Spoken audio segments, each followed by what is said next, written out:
આપણે ભગવાન કૃષ્ણ અને રુક્મિણીના જે વિવાહ સંસ્કાર કર્યા, વિવાહ સંસ્કારની અંદર ઘણા બહેનોને વિવાહ સંસ્કાર ફેરા ફરાવવાનું ચાલુ કર્યું એટલે ઘણા બહેનોને પ્રશ્ન હતો કે આપણે પહેલે કૃષ્ણ આગળ આવે પાછળ કૃષ્ણનો ક્યારો આવે, ઘણા બહેનોને પ્રશ્ન હતો.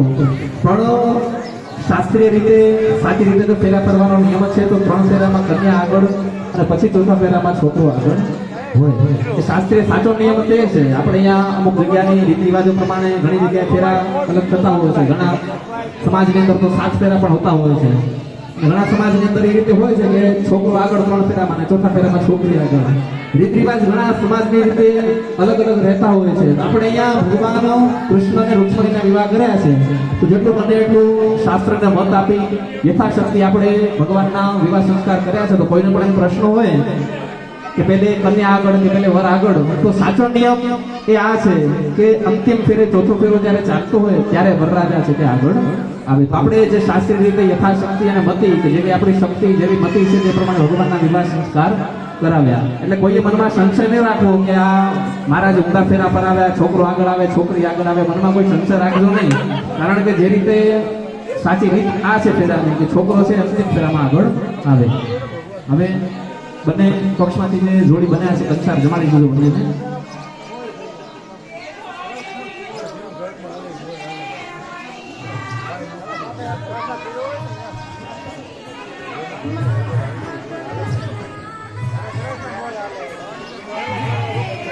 કંસાર જમાડી દ્વારિકા દેવી અને મારું રુક્મિણીને વ્યાસપીઠ પર લઈ આવજો. વ્યાસપીઠના દર્શન કરાવેલું તદ ઉપરાંત સાધુ સંતો પણ બાપ આવી જાજો. એમની જાતિ કરતા તદ ઉપરાંત આપણે બધાએ મારું રુક્મિણીને વિદાય કરતા એ ભાવને વ્યક્ત કરતા આગળ વધીએ. જેમને પણ વ્યાસપીઠના દર્શન કરવા હોય, જેવી રીતે વ્યવસ્થા જળવાઈ રહે એ પ્રમાણે સર્વ ભક્તો વ્યાસપીઠના દર્શન પણ કરી શકે. તદ ઉપરાંત ભાગવત ભગવાનની આરતી, દ્વારિકાધીશની આરતી થાળ અને તદ ઉપરાંત બધા જ ભક્તો પોતપોતાનું સ્થાન છોડે. આજે છઠ્ઠો દિવસ કથાનો અને કાલે સપ્તમ દિવસ અર્થાત કથાનો વિરામ દિવસ. સવારે 9 થી કરી અને 1 વાગ્યા સુધી આપણા કથાનો ક્ષેત્ર રહેશે. બની શકે એટલો તમે આવજો. સાથે સાથે વિરામ દિવસ અર્થાત 6 દિવસનું ફળ 7મે દિવસે મળે. 7 દિવસનું ફળ લેવું હોય તો પરીક્ષિત મોક્ષને શ્રવણ કરવું પડે. તો આપણે કાલે પરીક્ષિત મોક્ષના એ ઝાંખીના દર્શન કરવાના છે. તો સર્વ તમે આવજો ભક્તો. સાથે સાથે સર્વને લેતા આવજો. આરતી થાળ વ્યાસપીઠના દર્શન બાદ ભોજનની પ્રસાદની વ્યવસ્થા રાખવામાં આવી છે. સર્વે પ્રસાદ ગ્રહણ કરી આ પ્રસંગને આપણે રૂડો બનાવી અને તદ ઉપરાંત પોતાના સ્થાન ઉપરથી ઊભા થાજો. તો એકવાર ફરીવાર આવું ભવ્ય અને દિવ્ય આયોજન કરનાર સાધુ સંતો બિરાજમાન છે. એકવાર જોરદાર તાળીઓ બાપુ બોલાવજો. કે જે આપણે રૂડી ઝાંખી કરી રહ્યા છીએ ને માની અંદર નિમિત્ત સાધુ સંતોમાં જગદંબા રહે છે અને ભાગવત મહાપુરાણ સર્વ સાધુ સંતો ભક્તોનો ખૂબ સાધુવાદ વ્યાસપીઠ પરથી એકવાર તમારા બધા માટે જોરદાર તાળીઓ. ત્યાંથી શાંતિથી હરિની ગાથાને શ્રવણ કરી આવો હવે આગળ તરફ પ્રયાણ કરીએ.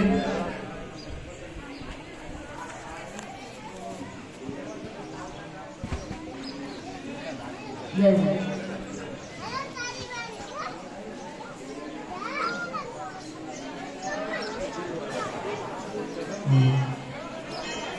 આપણી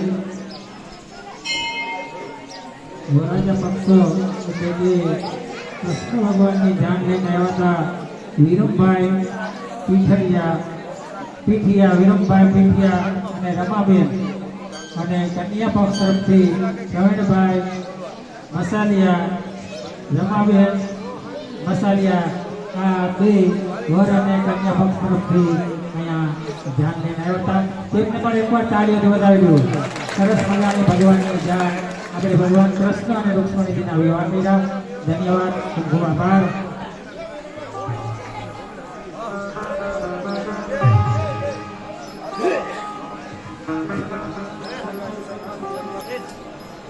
થોડી ક્ષણોની અંદર કહેવાય કે સાધુ સંતોના આશીર્વાદ થકી વ્યાસપીઠના દર્શન કરતા મારું રૂક્ષ્મણીને હમણાં કહેવાય કે આપણે વિદાય કરીએ. દીકરી એ આંગણામાં 20 વર્ષની થઈ હોય જ્યારે બાપનું આંગણું મૂકી એ જીવે નવા જીવનમાં વિવાહમાં પગલું માંડે ત્યારે એ દીકરીના ભાવ, દીકરીનો જે પ્રેમ એની વ્યાખ્યા કરતા બેનબડે માટે મારી લાડકીને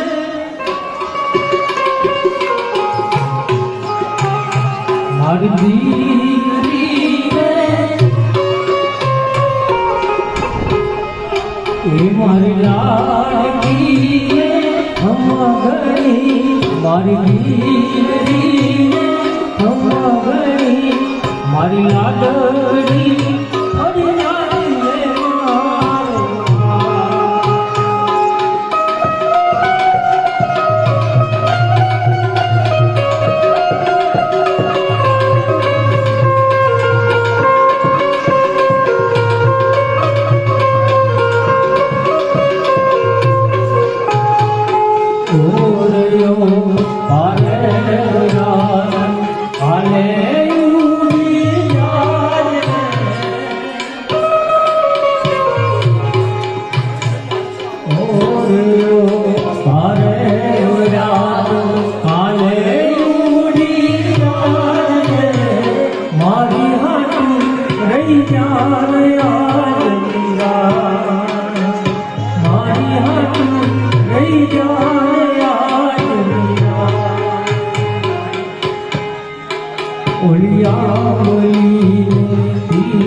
જોડીને જોશે તારી વાટ ભેળા મળી કરશું અમે ફરિયાદ ભેળા મળી કરશું અમે યાદ મારી લાડકીને મારી દીકરીને મારી લાડકીને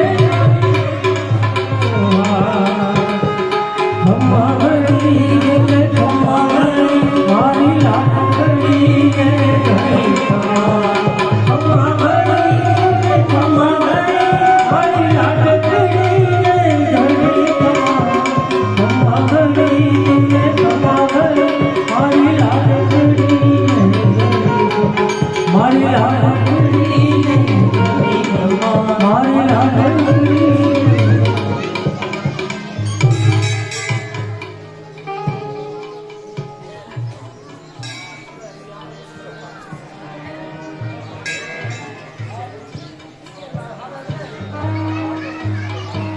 ભજ ગોવિંદ ગોવિંદ ગોપાલા ભજ રાધે રમણ હરિ મંડલા ભજ રાધે રમણ હરિ મંડલા ભજ ગોવિંદ ગોવિંદ ગોપાલા ગોવિંદ ગોવિંદ ગોપાલા ભજ ગોવિંદ ગોવિંદ ગોપાલા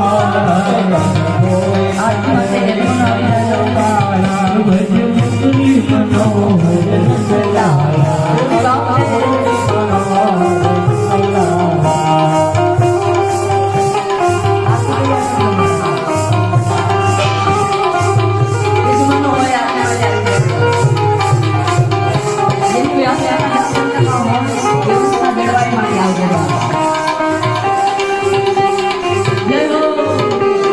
ગોવિંદ ગોવિંદ ગોપાલા ભજ ગોવિંદ ગોવિંદ ગોપાલા ભજ ગોવિંદ ગોવિંદ ગોપાલા ભજ ગોવિંદ ગોવિંદ ગોપાલા ભજ મુરલી મનોહર નંદલાલ ભજ મુરલી મનોહર નંદલાલ મુરલી મનોહર નંદલાલ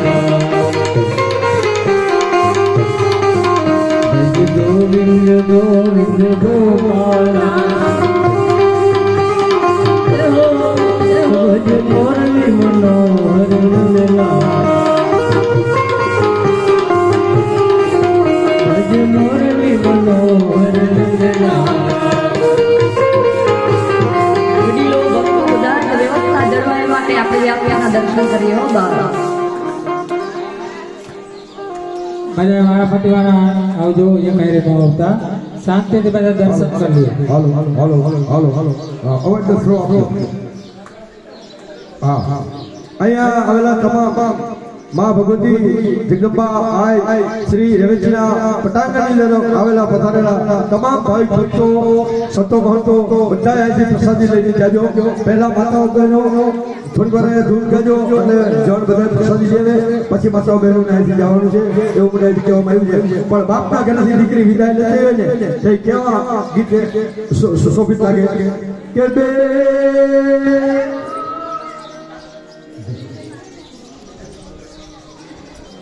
ભાઈ પોથીના દર્શન આરતી પછી કરજો બધા પોથીના દર્શન કરવા માટે આવો પણ આરતી પૂરી થઈ ગયા પછી અત્યારે પોથીજીની હમણાં આરતી થાય છે આપણે એક ખાલી દીકરી વિદાયના ક્ષેત્ર કરીને ગીતની અંદર આપણે પુનરાવૃત્તિ કરશું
કંકણ શોભે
બાપુ દીકરો તો ત્યાં ચંચલિયા મરે છે પણ દીકરીનું મસાલે આપણે લખી નથી કરી શકતા. જય માતા.